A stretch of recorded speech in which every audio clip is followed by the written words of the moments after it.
ನಮಸ್ಕಾರ ಸ್ನೇಹಿತರೆ, ಕ್ಯೂರಿಯಸ್ ಕನ್ನಡ ಟಿವಿಯ ಮೊದಲ ವಿಡಿಯೋಗೆ ತಮ್ಮೆಲ್ಲರಿಗೂ ಸ್ವಾಗತ. ಶ್ರೀ ಶಿರಡಿ ಸಾಯಿಬಾಬಾ ಈ ಹೆಸರನ್ನು ಕೇಳಿದ ಕೂಡಲೇ ನಮ್ಮೆಲ್ಲರ ಮನಸ್ಸಿನಲ್ಲಿ ಒಂದು ರೀತಿಯ ಶಾಂತಿ, ಒಂದು ರೀತಿಯ ನೆಮ್ಮದಿ ಮನೆ ಮಾಡುತ್ತದೆ.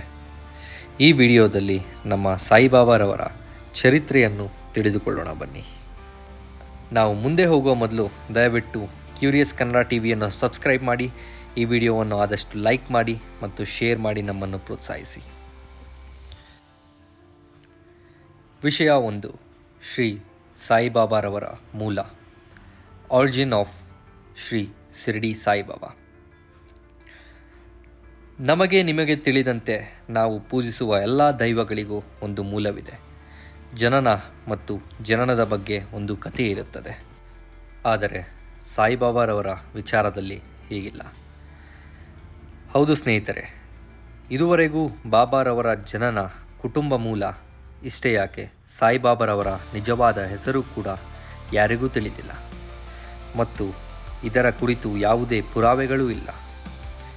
ಕೆಲ ನಂಬಿಕೆಗಳ ಪ್ರಕಾರ ಸಾಯಿಬಾಬಾರವರು 1838 ಮತ್ತು 1842 ಮಧ್ಯದಲ್ಲಿ ಮಹಾರಾಷ್ಟ್ರದ ಪತ್ರಿ ಎಂಬ ಗ್ರಾಮದಲ್ಲಿ ಜನಿಸಿದರು.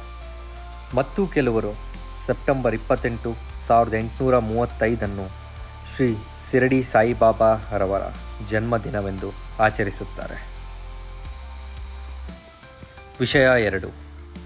ಶಿರಡಿಗೆ ಸಾಯಿಬಾಬಾರವರ ಆಗಮನ, arrival of Saibaba to Shirdi. ವೀಕ್ಷಕರೇ, ಸಾಯಿಬಾಬಾರವರು ಸುಮಾರು 16 ವರ್ಷದ ಪ್ರಾಯದಲ್ಲಿ ಶಿರಡಿಗೆ ಆಗಮಿಸಿದರು. ಆಗಮನದ ಬಳಿಕ ಶಿರಡಿಯ ಹೊರವಲಯದಲ್ಲಿರುವ ಬಾಬುಲ್ ವನದ ಒಂದು ಸಣ್ಣ ಗ್ರಾಮದಲ್ಲಿ ವಾಸಿಸಲು ಪ್ರಾರಂಭಿಸಿದರು. ಅಲ್ಲಿ ಇದ್ದಷ್ಟು ಕಾಲ ಬಾಬಾರವರು ದಿನದ ಬಹಳಷ್ಟು ಸಮಯವನ್ನು ಒಂದು ಬೇವಿನ ಮರದ ಕೆಳಗೆ ಧ್ಯಾನ ಮಾಡುತ್ತಾ ಕಳೆಯುತ್ತಿದ್ದರು. ಸ್ನೇಹಿತರೆ, ಎಲ್ಲ ಜನರು ತಮ್ಮ ಕೆಲಸ ವೃತ್ತಿಯಲ್ಲಿ ತೊಡಗಿದ್ದಾಗ ಶ್ರೀ ಬಾಬಾರವರು ಬಹಳಷ್ಟು ಕಾಲ ಧ್ಯಾನದಲ್ಲೇ ಕಳೆಯುವುದನ್ನು ನೋಡಿದ ಕೆಲ ಜನರು ಯಾರೋ ಹುಚ್ಚನಿರಬಹುದೆಂದು ಯೋಚಿಸುತ್ತಿದ್ದರು. ಆದರೆ ಮತ್ತೂ ಕೆಲವರು ಇವರನ್ನು ಅಪಾರ ಗೌರವದಿಂದ ಸ್ವಾಮಿಯಾಗಿ, ಋಷಿಮುನಿಯಾಗಿ ನೋಡುತ್ತಿದ್ದರು. ವಿಷಯ 3. ದ್ವಾರಕಾಮಾಯಿಗೆ ಬಾಬಾರವರ ಆಗಮನ, ಸಾಯಿಬಾಬಾಸ್ ಅರೈವಲ್ ಟು ದ್ವಾರಕಾಮಾಯಿ. ಸ್ನೇಹಿತರೆ, ಬಾಬುಲ್ ಕಾಡಿನ ವಾಸದ ನಂತರ ಸಾಯಿಬಾಬಾರವರು ಒಂದು ಪಾಳು ಬಿದ್ದ ಮಸೀದಿಯಲ್ಲಿ ವಾಸಿಸಲು ಆರಂಭಿಸಿದರು.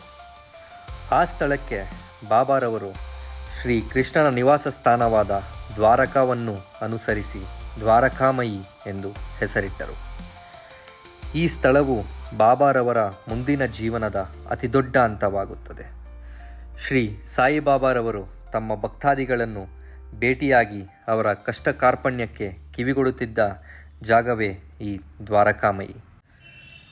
ಅಷ್ಟೇ ಯಾಕೆ, ಸಾಯಿಬಾಬಾರವರು ಕೊನೆ ಉಸಿರೆಳೆದ ಸ್ಥಳವೂ ಕೂಡ ಇದಾಗಿದೆ. ಕಥೆಯಲ್ಲಿ ಹಿಂದಕ್ಕೆ ಬರೋಣ ಸ್ನೇಹಿತರೆ. ದ್ವಾರಕಾಮಯಿಯನ್ನು ಶ್ರೀ ಸಾಯಿಬಾಬಾರವರು ವಾಸಸ್ಥಾನವಾಗಿ ಮಾಡಿಕೊಂಡ ಬಳಿಕ ಅವರ ಭಕ್ತಾದಿಗಳು ಬಹಳಷ್ಟು ಸಂಖ್ಯೆಯಲ್ಲಿ ಬರಲಾರಂಭಿಸಿದರು.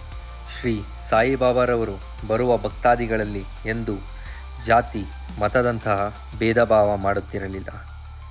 ಮುಖ್ಯವಾಗಿ ದ್ವಾರಕಾಮಯಿಗೆ ಹಿಂದೂ ಮತ್ತು ಮುಸಲ್ಮಾನರು ಭಕ್ತಾದಿಗಳಾಗಿ ಬರುತ್ತಿದ್ದರು. ಶ್ರೀ ಸಾಯಿಬಾಬಾರವರು ಪ್ರತಿದಿನ ಭಿಕ್ಷಾಟನೆಗೆ ಹೋಗಿ ತಂದ ಭಿಕ್ಷೆಯನ್ನು ತನ್ನ ಭಕ್ತಾದಿಗಳೊಂದಿಗೆ ಹಂಚಿಕೊಂಡು ಸೇವಿಸುತ್ತಿದ್ದರು. ವೀಕ್ಷಕರೇ, ಈ ವಿಡಿಯೋ ನಿಮಗೆಲ್ಲರಿಗೂ ಇಷ್ಟವಾಗಿದೆ ಎಂದು ಭಾವಿಸುತ್ತಾ ನನ್ನ ಇಂದಿನ ಈ ವಿಡಿಯೋವನ್ನು ಮುಗಿಸುತ್ತೇನೆ. ಮುಂದಿನ ವಿಡಿಯೋದಲ್ಲಿ ಸಾಯಿಬಾಬಾರವರ ಕುರಿತು ಮತ್ತಷ್ಟು ವಿಚಾರವನ್ನು ನಿಮ್ಮ ಮುಂದೆ ತಂದು ಇಡುತ್ತೇನೆ. ಈ ವಿಡಿಯೋ ನಿಮಗೆ ಇಷ್ಟವಾಗಿದ್ದಲ್ಲಿ ದಯವಿಟ್ಟು ಲೈಕ್, ಶೇರ್ ಮತ್ತು ಸಬ್ಸ್ಕ್ರೈಬ್ ಮಾಡಿ. ಧನ್ಯವಾದಗಳು.